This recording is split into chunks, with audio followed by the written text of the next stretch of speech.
আবু তালেব ডাক দেয়া বলে, তোমার মার জবান থেকে আমি শুনেছি তুমি যেদিন পৃথিবীর জমিনে পদার্পণ করেছ। আম্মা জান আমেনা ডাক দেয়া বলে, রে পৃথিবীর মানুষেরা, পৃথিবীর সমস্ত মায়েরা জানে গো, একটা সন্তান পৃথিবীর মধ্যে ভূমিষ্ঠ হওয়ার জন্য একজন মার কত কষ্ট করতে হয়। 10টা মাস 10 দিন এই গর্ভের মধ্যে ধারণ করতে হয়। নিজের মন মতো চলতে পারে না, হাঁটতে পারে না, বসতে পারে না, ঘুমাইতে পারে না। পেটের মধ্যে সন্তান লাথি মারে গো। একজন মা বুঝে একটা সন্তানকে গর্ভে ধারণ করা কত কষ্ট। আম্মা জান আমেনা ডাক দিয়া বলেন, আরে পৃথিবীর মানুষ, একজন সন্তান যখন পৃথিবীর জমিনে ভূমিষ্ঠ হবে, যখন ওই রকম সময় হয়ে যায়, ওই প্রত্যেকটা সন্তানের মার গর্ভের মধ্যে একটা বেদনা আল্লাহ সৃষ্টি করে দেয়, যেটাকে প্রসব বেদনা বলে।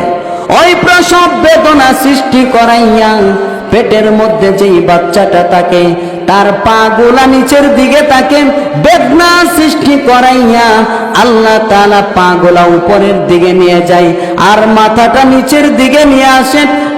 আর প্রত্যেকটা সন্তান মার গর্ভে থেকে বাহির হওয়ার সময় মার কলিজার মধ্যে লাথি মেরে মেরে পদার্পণ করে।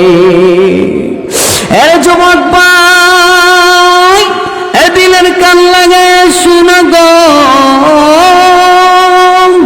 আম্মা জান আমেনা ডাক দেয়া বলে, পৃথিবীর মানুষ, আমার সন্তান যেদিন পৃথিবীর জমিনে পদার্পণ করেছে, আমার মোহাম্মদ যেদিন পৃথিবীতে আগমন করেছে, সেই দিন আমার সন্তান অলৌকিক কিছু ঘটনা ঘটেছে।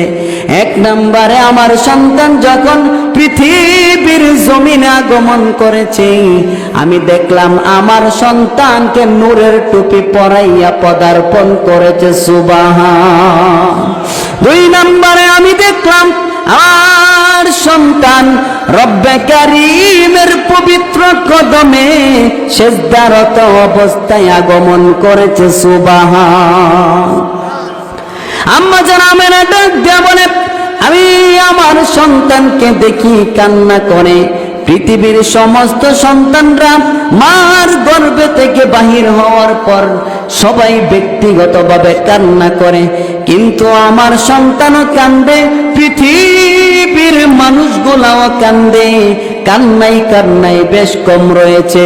আমার সন্তানকে তাকে দেখলাম, আমার সন্তান কান্না করে, কান্নার মধ্যে একটা করুণ ভাব, যেন কারো দরদি হইয়া কান্দে। এরে আমি কাছে গিয়ে দেখলাম আমার সন্তান সিজদায় পড়ে কান্না করে গো। আমি কান দিয়া শুনলাম আমার সন্তান কান্না করে আর কি বলে। আম্মা জান আমেনা ডাক দিয়া বলে, আমার সন্তান সিজদা দিয়া আল্লাহর দরবারে ডাক দিয়া বলে, রব্বি হাবলি উম্মতি। আল্লাহু আকবার বলেন, আরো জোরে বলেন আল্লাহু আকবার। ঈমানের আওয়াজে বলেন আল্লাহু আকবার। আরে যুবক ভাই, আপনার আমার নবী পৃথিবীর জমিনে আগমন করার সঙ্গে সঙ্গে আপনার জন্য আমার জন্য কান্না করেছে। তার আত্মীয়র জন্য কান্না করে নাই, তার মা বাবার জন্য কান্না করে নাই। আমার নবী পৃথিবীতে পদার্পণ হওয়ার সঙ্গে সঙ্গে উম্মতি উম্মতি বলে কানছে। সুবহানাল্লাহ। আরে ভাই, আল্লাহর নবীর কান্না এখানেই শেষ না, আরো কান্না আছে। আল্লাহর নবী পৃথিবীতে যেদিন পদার্পণ করেছে, কানতে কানতে পদার্পণ করেছে। যেদিন পৃথিবী থেকে বিদায় নিয়েছে, ওই দিনও কানতে কানতে উম্মতের জন্য কানতে কানতে বিদায় নিয়েছে। আল্লাহর নবী উম্মতকে এত মায়া করত, উম্মতকে এত ভালোবাসতো, একবার মদিনায় আল্লাহর নবীকে 3 দিন হয়ে যায় খুঁজে পাওয়া যায় না। আল্লাহর নবীকে কোথাও খুঁজে পাওয়া যায় না গো।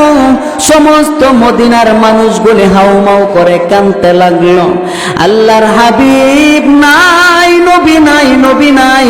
হযরত ওমর পাগলের মতো হয়ে গেল। হযরত ওমর তরবারিটা হাতে লইয়া মুনাফিকদের উদ্দেশ্য বক্তব্য দেয়, মুনাফিকের বাচ্চারে, বল না আমার নবীরে কোথায় মাইরে পালাইছস, আমার নবী কোথায় বল। আর যদি আমার নবীকে না পাই তাহলে সমস্ত বেঈমানের গর্দান আমার তরবারের নিচে যাবে।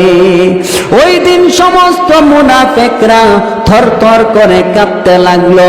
মুনাফিকরা ডাক দেয়া বলে, হাই রে, মুহাম্মদ কোথায় আছে আমরাও তো জানি না। তাই সমস্ত বেঈমানেরা একত্রিত হয়ে আমার নবীকে তালাশ করতে লাগলো।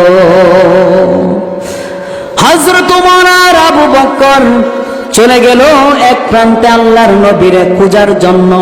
খুঁজতে খুঁজতে সন্ধ্যা হয়ে গেল। মরুভূমির মধ্যে ক্লান্ত হয়ে ওমর আর আবু বকর শুয়ে গেল। হঠাৎ করে দেখা যায় একটা রাখাল দৌড়াইয়া তাদের দিকে আসতেছে। রাখাল রাখাল রাখাল ডাক দিয়া বলে, রাখাল ডাক দিয়া দৌড়াইয়া ওমরের কাছে এসে বলে, ভাই রে, এই কঠিন মুসিবতের সময় তোমরা এখানে বসে আছো, আমি কঠিন মুসিবতের মধ্যে পড়ে গেছি। ওমর ডাক দিয়া বলে, ভাই রে, কি মুসিবত?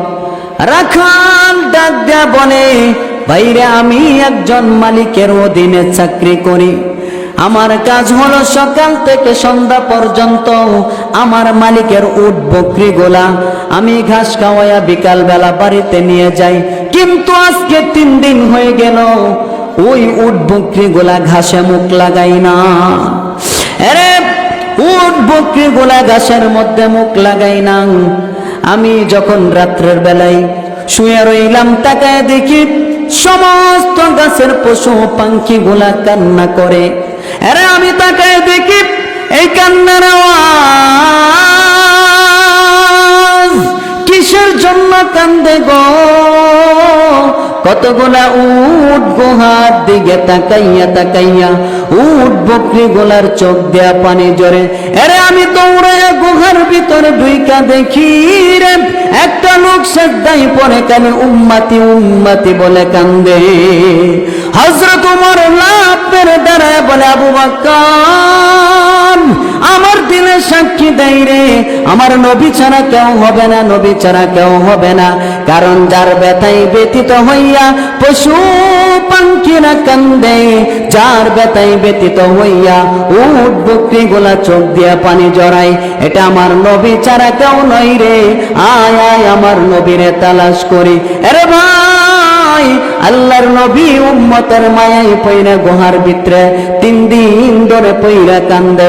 হযরত আবু বকর নবীর কাছে গিয়া বলে, নবী গো, কান্দেন না, কান্দেন না, আমাকে চিনছেন না?